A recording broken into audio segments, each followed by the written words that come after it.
Hey everyone, you are listening to the Divergent Conversations podcast. We are two neurodivergent mental health professionals in a neurotypical world. I'm Patrick Casale. And I'm Dr. Neff. And during these episodes, we do talk about sensitive subjects, mental health, and there are some conversations that can certainly feel a bit overwhelming. So we do just want to use that disclosure and disclaimer before jumping in. And thanks for listening.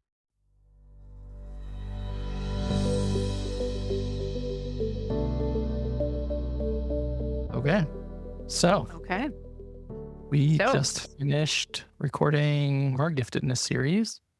And I know we both have a lot of thoughts and feelings and aha moments that have come up along the way. yeah. Yeah. What has this series been like for you? I think it's interesting. We were just talking with Danica.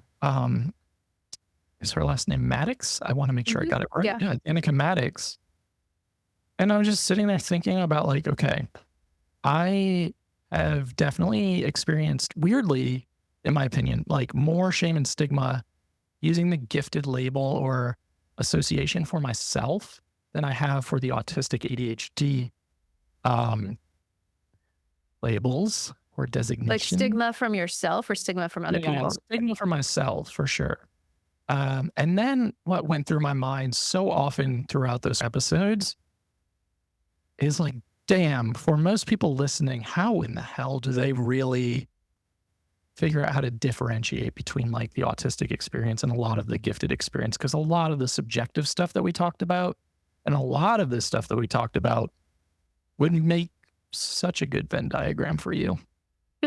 Well, Katie's already done that, thankfully, so I don't have to touch that. But no, but yeah, there were definitely times where even I would kind of step in and be like, well, actually, I think what you're describing is ADHD because I also do that. Yeah. Um, and I think it does get so messy. And I think that's part of like folks who are critical of the gifted conversation and the in it.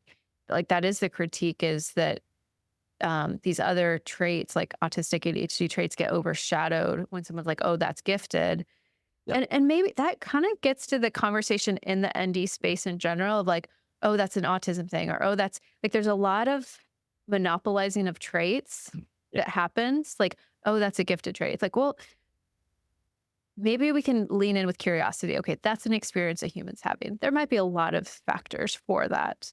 Yeah. But there is this urge to like label it. That's a gifted trait. That's an ADHD trait. That's an autistic trait. That's RSD. Like this obsession with naming. Not that naming and labeling, like I think that's very powerful, but it can be kind of reductionistic, I think, if we're not careful. Yeah. Yeah. I think you're right. I think when we step into a space where people are naming things that they have maybe been searching for their entire life, and it feels very much like identity focused, that it does get monopolized a lot of times, like we've talked about. And you do a really good job of this, much better than me, when you talk about like, okay, this might be an autistic person who has some ADHD traits or experiences, but that doesn't mean that they're also ADHD. And because we have this cross neurotype familiarity and there's so much association and correlation, things get lost. I think that, yeah, and I was just paying attention to even our comments on our social media. Obviously, I am guilty of that all the time. Of just the realization of how polarizing this subject is for a lot of people.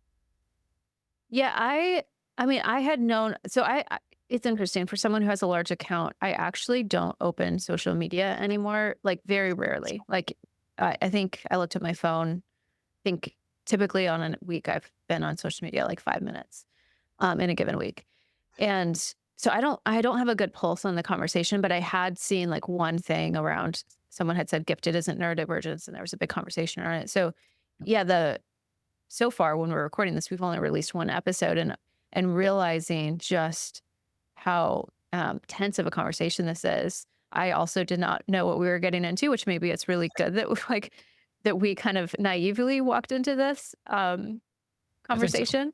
Yeah. I think so Yeah. because we both walked into it with a lot of curiosity, instead of walking into it feeling like the expert role by any means, not Yeah. in general. one thing I saw a lot of comments about, and not just in our post, but like, because I would hate to say that I've been on social media for more than 5 minutes each week, probably closer to 20 hours. In a Um, week? How are you mentally okay? I'm not. But one thing I see so often in a lot of spaces, not just the one reel that we've already posted, is isn't gifted just autism? That's what comes Wait, up what? a lot. No, because So, like I'm not. right, That would mean all autistic people are gifted. right. And Or oh, they're saying everyone who's gifted is autistic. I guess you yes, could say it the other way. yeah, yeah, Yeah, no. right. I don't. Because I've watched you sit through the series and, offline, even texting you like, Megan, are you sure you're not gifted? Like, Mhm, and colleagues of ours have also said similar things. And you're like, no, like I am not. Right. mhm. It's almost like having to defend the fact that you It's are. happening to defend how not smart I am. No, it is. I've been thinking about that too, because that actually, it's interesting. I think through most of my life, this wouldn't have happened, but perhaps because I am perceived as successful, and maybe because I have a doctorate, like this happens a lot to me when I disclose I'm not gifted. I often will get, it'll be a range of like surprise, which is like, that kind of feels good a little bit, to like straight up pushback of like, no, you're gifted. Here's why. And then I'm like, I have to go into the details of like how Right. difficult school was for me, Right. how my IQ, how like my IQ is, I'm in the top quarter of intelligence. Like I'm not saying I'm not intelligent, but having to unpack like Yeah. my IQ. And so I'm always curious, like what happens for gifted people when they hear I'm not gifted, because they don't like it and they like want me to be gifted. I'm not going to lie. I was one of those people for sure. I was like, And yeah, what was going on for you? Like what didn't you like? well, just more like, I guess it's shock. I don't know. I just, and I know you're going to get uncomfortable by what I'm about to say, but I think that for me, I look at you, and I think a lot of people look at you this way, where they're like, Megan is so freaking smart. Megan is so. I'm trying to find my words because I don't want to like misconstrue what I'm trying to say. I think people look at you as a role model in this field. I think they look at you as someone who has a lot of knowledge about something that feels really complex. And I think that creates confusion if we're saying, like, well, Megan is really passionate about this. This is a special interest. This is her. This is the identity they experience on a daily basis. Like, there's so much to that unpack.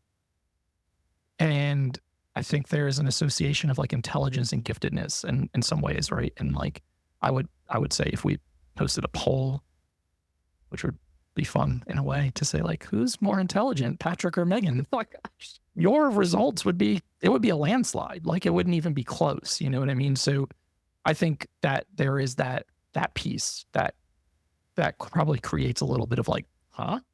And, but I know you as a friend, and I know how hard you've said to me, like, I've had to work so hard at everything that I do, and it does not come naturally to me in a lot of ways. So I just want to publicly apologize for being like surprised by that and sharing that with you, because I feel like that also minimizes your existence and your experience, and Mhm. that's certainly not my intention. No, I mean, I don't think you need to apologize for being surprised. That is kind of a common reaction. Yeah, it has been interesting. Like I've thought about, it would be interesting. I think, I actually don't want to know the result of that, if that's what you're about to no, say. So, no. I was more about the minimizing. I was trying to like think if there were thoughts there or feelings there. Um, but yeah, I do think that speaks to like it's easy to correlate having a lot of knowledge with being gifted. And I kind of like that I get to be an example of I'm someone who, yes, I do have above average intelligence. I'm not going to pretend like um, that's not there. right. And also a lot of passion, a lot of um, like intellectual curiosity. Yep. With the overexcitabilities framework, like I very much relate to that. I think intellectual OE would be like my top OE. For Um, sure. and that, like, I like that because I think you're right. There's a conflation of if someone is successful, if someone is intellectual, if someone likes ideas, if someone has a doctorate, they must be gifted. But there's plenty of us who are not gifted, but also are able to do those things. Yeah. Yeah. I think okay, so I have been thinking about this, and this is more when people are pushing back. And sometimes what they'll say is things like, well, you have such nuanced thoughts, or you like hold complexity so well. And I did realize, I was like, ooh, like that does feel a little bit like an insult of like, you have to be gifted to hold nuanced thoughts. Um, because I would attribute that more to the construct of wisdom than intelligence. And Right. I do think wisdom is something that I really value, and I've like tried to cultivate it. I'm not saying I'm like the wisest human, but it's something that for much of my life, like that's something that I've striven to like push toward wisdom. And so that is something I've realized when folks see a mind they like that embraces complexity, that maybe they shouldn't assume that's about IQ. Maybe they should consider other things like wisdom or other constructs. Because I feel like it would be problematic if the idea is gifted people are these like complex, nuanced thinkers and everyone else is a simpleton. Yeah. No kidding. That's really well said. That's a great point. I think that is something that there is conflation. I think that I still don't like the terminology. I don't like the Terrible. terminology. I think the last episode, what I was saying about what 2E means in terms of definition, I think that feels really insulting in a lot of ways and off-putting in some ways. And I think that there is probably, like I said in that episode, a lot of confusion when we're using the word exceptionality in different lenses and frames. Mhm. And I think this is why individuals like you have so much difficulty having this conversation is how do I talk about an identity that I have a complex relationship to Yeah. that is like soaked in privilege and in a time where it's uncomfortable to sit with our own privilege. And so then to talk about, I'm going to bring out this identity that's soaked in privilege and I'm going to talk about how it's hard for me. Like, oh my goodness, that's a really uncomfortable thing to do, let alone to do publicly. Um, Or you need, speaking of wisdom, like you need spaces that can hold a lot of complexity to be able to have that conversation well, which is probably why this is not the conversation to be having on social media, because that tends to be a platform where it's hard to hold complex, nuanced, searching conversations. You're 100% right. I was going to make a sarcastic joke of like, and you mean that is not on social media? But that's the reality of like, that's really not where these conversations need to be held because the divisiveness of social media, which we've talked about so much on this podcast and just in general, we don't need to rehash that. But I think that is a part of it for sure. And just unpacking that privilege, right, of saying, okay, I'm gifted. I am a cishet white male. I have a master's. Like there's lots of layers of privilege. So it's very hard and complex to sometimes break that down and say things are so hard so often. And that's why what Danica said about like easy things are hard, hard things are easy as like some of the context to that episode, I was like, yeah, that really feels like that's like the nail on the head for me, a lot of situations. And that's an idea I also relate to. I think that's a common actually experience for neurodivergent people. But what my guess is that for gifted 2E people, the spikes are spikier. So the gap between like the gap for me of like things that are easy for me and things that are hard for me is probably a little bit smaller than the gap is for you, would be my guess. And so I think when it's a steeper gap, there can be more tension around it. And so yeah, that because I very much relate to that too. And I think that is part of the confusion of being neurodivergent and then throw on top of that giftedness. I think that would be really disorienting and then go back to the idea of it's hard to trust myself. Like it's hard to even gauge my ability, let alone trust my ability. Yeah, absolutely. Spot on. Another thing that stood out to me was the performance cliff. Yeah. Well, I'm curious. Yeah. What stood out about that to you? Or who was the person? Was it Matt Zakreski? Yeah. Matt. Yeah. Okay, so that episode we were talking about the performance cliff, and I mean I said this in the episode, but I very much relate to that of like, okay, school's coming so easy, this thing, all these things are coming very naturally. Boom, all of a sudden I'm hit with this situation where like maybe life has become a little more challenging than I'm equipped to deal with, or maybe my academic setting has become more than I have the tools to resource around, and all of a sudden it feels like I can't figure out anything. And that is Mhm. really a mind, I'm not gonna say it. I've been You doing can way say too it. much on this podcast. I just want to say that publicly. Um, it just is, it is definitely a situation where you are all of a sudden, because I think if you've gone through most of your life, like we talked about in the last episode, Mhm. you're so smart. Oh my God, like this is, everything has come so easy. And then boom, you're hit with this like performance cliff of, it really makes you question your sense of self in a lot of ways, I think. I hadn't thought about that aspect of it. So it leads to like a loss of self-trust because it's like, Yeah. wait, this was working and now all of a sudden I don't know how to do it, Yep. to do life. That's And interesting. you had mentioned something that, the way you put it in that episode, right? About like having to learn how to do school, how to learn how to do Yeah. certain things. So then you almost have to like step back and reevaluate, how do I now like learn how to do the things Mhm. that were all coming instinctively? And do I even feel like I am able to do those things? And that is a really weird place to be. That happened to me when I hit college, my undergrad. And that was not a good time for that to happen because, Mhm. you're new setting, new environment, new social stuff going on, and all the things that happen with that transition. And it was just like, I am lost. Like I felt so freaking lost. Mhm. That would be a hard time for that to hit. That's so interesting. It makes me think of also that idea of like, I know the math answer, but I don't know how to explain my work. Like Mm, to get to a point of like being college of like, I don't know how to explain how I got here, which means I don't know how to like break down how to do it. yep. Yeah. Yeah. Huh.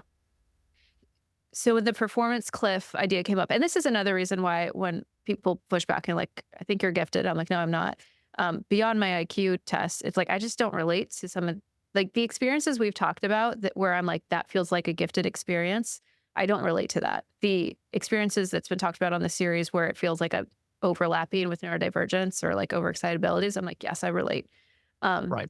so like I just don't relate to the gifted experience, like the performance cliff.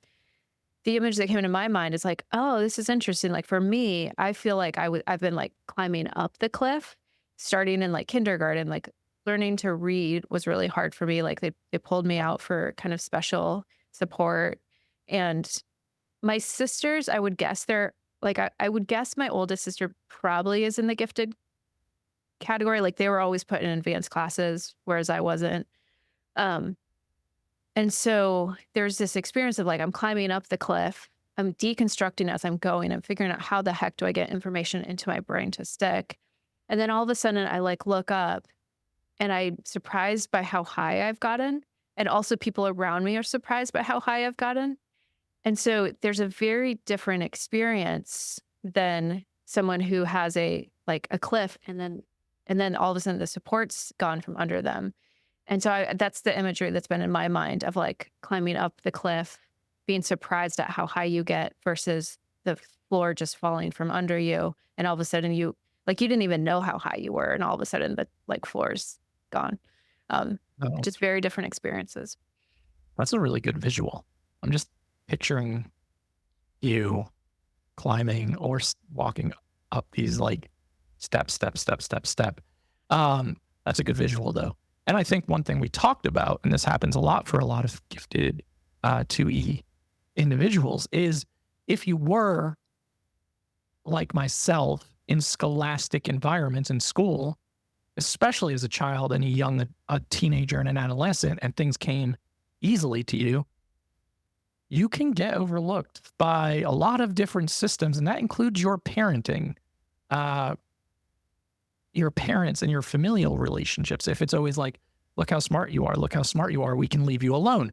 You can self-parent almost. It almost creates this narrative of like hyper independence, right? And then all of a sudden it's like, whoa, I don't even know how to attune or attach because I've been left alone or isolated for so long because of my scholastic achievement. It's a really weird place to be. And I think a lot of people do get overlooked for those reasons when we attribute so much praise and in terms of accomplishment, and we put so much emphasis on like how much can you achieve or how much can you do, especially in a capitalist society where we tend to really appreciate grind and hustle culture. Mhm. Yeah, I think that async development is so huge. And again, because intelligence is so forward facing and often equates to competency, like the people think, okay, this is a competent person because they're intelligent, that these other huge areas of need just get completely overlooked. Emotional needs, even like I think about, I love that a few folks touched on like people with physical disabilities and high IQs. I'm also thinking about things like dyspraxia. Like there's you if you have dyspraxia and motor movement's hard, you could be in the 1 percentile around like the ability to move and coordinate your body, and in the 99 percentile intellectually. Like that's a complex thing for a body to hold, that nuance. So absolutely. And I see that like what you're describing as from the kid perspective, I see that from the parenting. When my kids were young, it was really easy to assume they could master other things because they were speaking at such a high verbal age. Right. Yeah. Hmm. I was going to ask you about that because in the last episode, I think you probably spoke more about the parenting piece than in a lot of the episodes, and understandably so because of the guests that we had on. I'm just curious how that was for you to see it through that lens as the parent of 2 gifted kids. Mhm. Yeah, I think it's good. It's good. I'm excited for this series to come out so that my spouse can listen to it and so that we can have more conversations about it. Because like I've known that, but I don't think I've put the same level of thought into um, kind of the implications of that, or even teaching my kids about what it means to be 2E or to have a gifted brain. So yeah, there's definitely, I'm leaving this series with a lot to chew on. Yeah, and it's interesting. It's been in like an emotionally complex series for me, if I'm being honest. Like I think that we started the series with, I was like, I'm so glad I'm not gifted, which I still stand by that. If you're like, would you rather have a performance cliff or climb up the cliff? I think I'd rather climb up the cliff. But I have like gotten in touch with jealousy, which I actually think is really good. I'm like, oh, I'm glad I can like name that and feel that. And also like now when I make a mistake, I'm like, oh my gosh, I've told the world what my IQ is. I've told my community what my IQ is. And before, I think it maybe would get encoded as the like aloof professor who makes mistakes. And it's like, oh no, now are they going to be like, oh, well, there's Megan Anna with her like, 115 IQ making those mistakes. So there's also, I've been realizing my own like, okay, I do actually have a little bit of insecurity because I'm around a lot of folks who, like, if we're just talking about IQ as IQ quotient, like who are more intelligent than me. And that's actually an insecurity I've had most of my life, but I've like got in contact with that discomfort of I'm going to be found out for not being as smart as people perceive me to be. So yeah, complex emotions for this series. Which probably means we nailed it.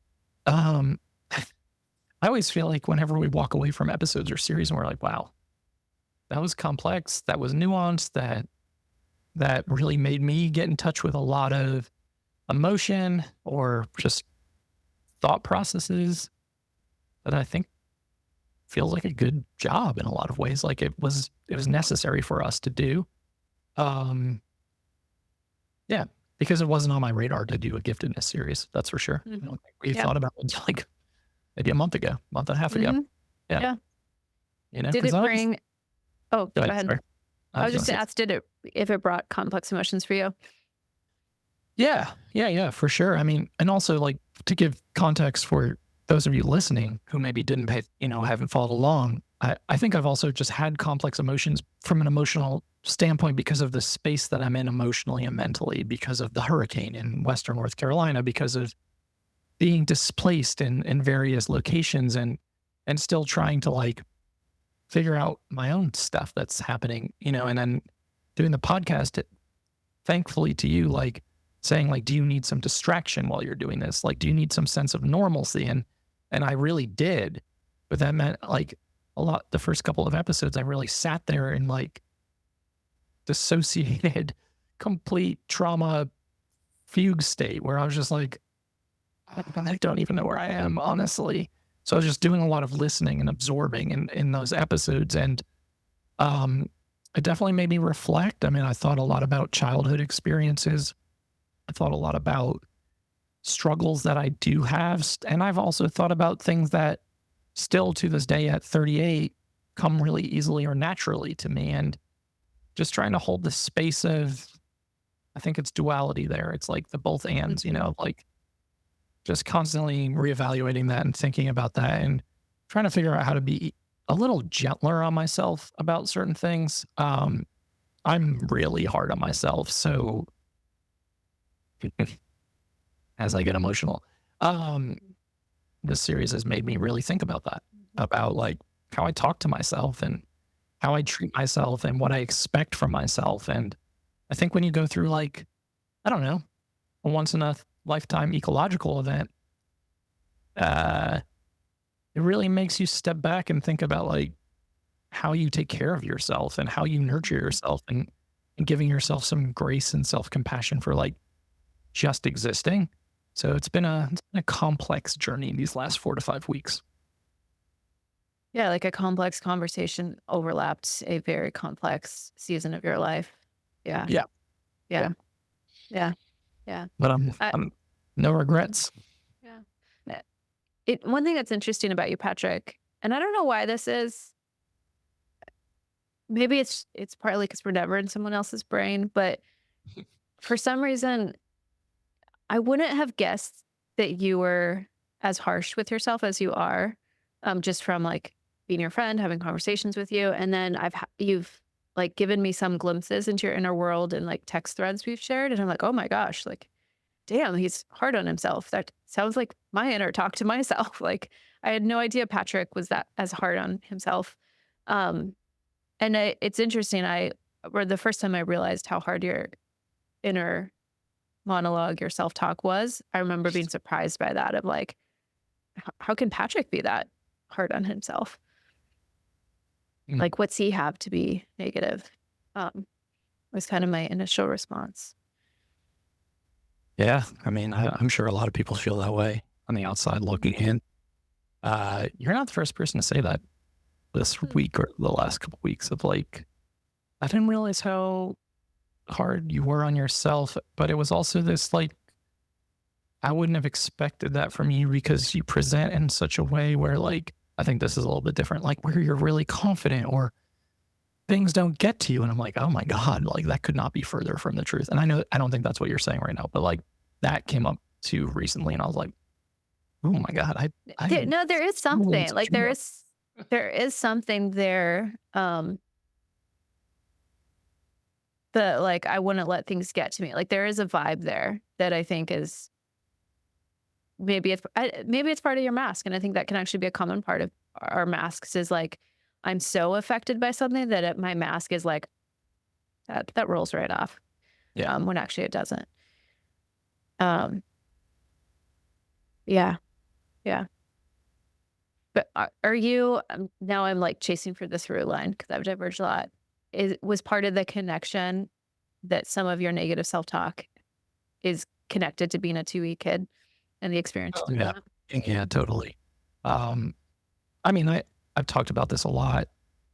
I don't know, probably on this podcast and certainly elsewhere in other platforms, but like I was, single boy growing up, 4 sisters, child of divorce, very traumatic divorce. I was left alone a lot.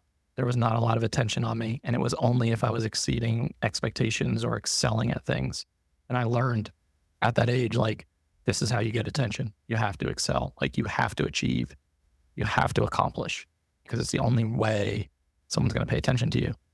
And I hate that part of myself. Like, I really do.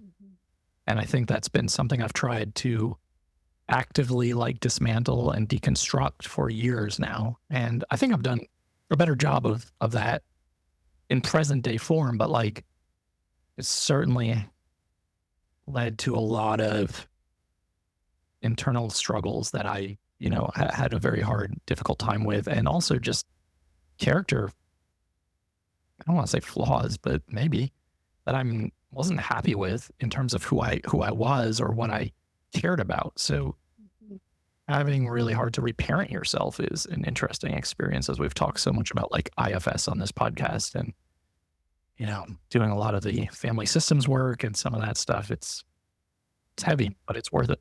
Mhm.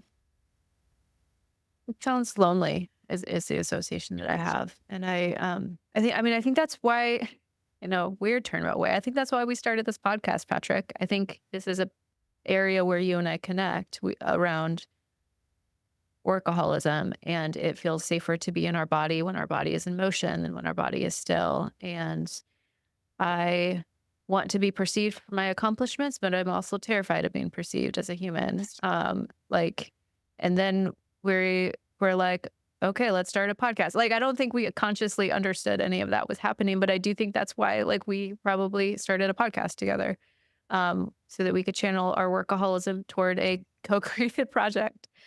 Yeah, I think I think you're absolutely right. I think that makes a ton of sense. And I can do a better job of the workaholism if I can think about, like, does this actually have an impact? Then I feel like I can be easier on myself, opposed to just like creating or working to achieve something just to achieve it, or just to like that's why I don't really care that much about the statistics of this podcast. Mine is like trying to ensure you and I eventually make money doing it. But I think in the past, I would have cared a lot more about a lot of that stuff. I care more about like the messages we receive, people just sharing that this has been life-changing, life-saving, life-altering, affirming. That's the stuff that matters so much more to me than anything that feels like achievement related in this regard. And speaking of complexity, like, both things can be true, right? Like, our work can be channeled toward really meaningful things that align with our values, and the idea of going to hyper-independence, productivity, achievement as a source of regulation, as a source of kind of faux connection, that can also be true. And so this podcast can also hold the complexity of two people who have sought connection and regulation through busy achievement, and it having a very meaningful impact that's aligned with our values. Yeah, I agree. Couldn't say it better myself. But what happens if we meet each other in Belize in a month and a half and we hate each other? Do we just like publicly say on air that this is over? Are you worried about that? I mean, I'm always worried about. Okay, so who would hate who in this scenario? Who's more likely to hate who? Getting sweaty. Oh man. I don't know, because you're going to see me in a very different like lens in that regard. Like, I'm going to be in like host/work mode, which I guess, I don't think I'm a different human, but I think I'll probably put off a different energy to some degree. I'm also used to you like one-on-one or one-on-two. That's true. One-on-two, that would be a 3. What if a conversation with 3 people? Yep. One of those. See, and this is not me being like saying weird things because I'm super smart. This is me just saying weird things. Yeah, I don't think we're going to hate each other. I do, you just mentioned like you're worried about being perceived, social media following, whatever else. I'm always worried about being perceived. I feel like for both of us, I feel like a lot of our existence is being concerned about how we're being perceived, or reading it incorrectly, or picking up on an enormous, exorbitant amount of energy on it and putting an enormous amount of mental energy into it. And I think that's always on my mind. So like, I think meeting like you in person, that feels like I'm excited. I'm definitely excited. I'm also nervous. Um, I don't think I've I'm, ever had like a connection this deep with someone I've not met in person before. Like yeah, this, so which is that'll where all the be, nerves come from, right? yeah, yeah. And aren't there like, I mean, I know that this is explicit to like romantic, but I would think for any kind of just dynamic, aren't there like you're either like drawn to or repelled by a person's like what's the word? It starts with a P. Pheromones. Pheromones. Like, and so maybe like our in real life pheromones are like sensory opposites and we will like sensory repel each other. Right. And we're going to like know immediately. Like, or like, oh, Yeah. I'm, Like just yes, like, oh, being around you in real life gives me the ick. We need to go back to podcasting from across the states. we have diverged mightily into From giftedness to ick and pheromones. and 3-person conversations. So, Or 2-on-1. stay tuned, y'all. Like we will let you know in real time. Maybe we'll even make a post like we don't like each other. I don't know what to say. Here it is. No, I hope Will you that's tell me if you don't like me? yeah, I will. I mean, people Oh ask my me gosh. crime. People are like, will you tell me if you don't like me at one of these events? And I'm like, but you paid to be there. Am I supposed to tell you that? I think people can often tell. I mean, and I'm be very honest, if you're listening and you've come to my events or you're thinking about it, I think you can tell. And I can't hide it. My business partner probably does not appreciate it about me, but it's not a secret. And I hate to say that publicly, but that's just the reality. So Jessica Hogan, if you're listening, I don't hate you. You don't hate me. We've cleared the air on that. That's wonderful. But yeah, no, I think you'll be able to tell pretty quickly. Okay. Well, that'll be an uncomfortable week if like we meet each other and it's just like I don't think that's gonna happen. You know, I think there's always gonna be like awkward, weird social moments that's just reality in these situations, you know. It's always like also we meet in the airport and I'm like, do we high five? Do we fist bump? we don't hug. Let's clear that up. We don't hug. And that's a thing for me as the host to like navigate with each person who has paid to come on this event. A lot of people approach me and I never know what to do. And I always look at them like this. You need like a retreat greeting that's like uniquely Patrick. And I would suggest like a fist bump. Like a solid fist bump is... And they're like, and I'm like, then you're like fist bumping, but they're got their arms out like this and just look at each other and it's weird. Yeah. No, that is weird. Nice. That is weird. Good. We can fist bump. Yeah. We will, I just assumed that a hug would not be desired. I usually, yeah, I will sometimes hug, but it's rare. I usually, don't prefer the hug. I will also be getting off a red eye and won't have like slept, so I'll be zombie. That's true. But anyway, stay tuned for all of this and more. I think, I've got to get ready for this meeting actually. So Transitions are hard. So we are wrapping up the series and you can like, download, subscribe, do all the good stuff if you like us. That's what you do. Behind me, just want you to know, Carissa, your feedback was taken seriously. And guess what? You can now see what this painting is of. So thank you for that. And to everyone listening, new episodes are out on Fridays on all major platforms and YouTube. You can like, download, subscribe, and share. Goodbye.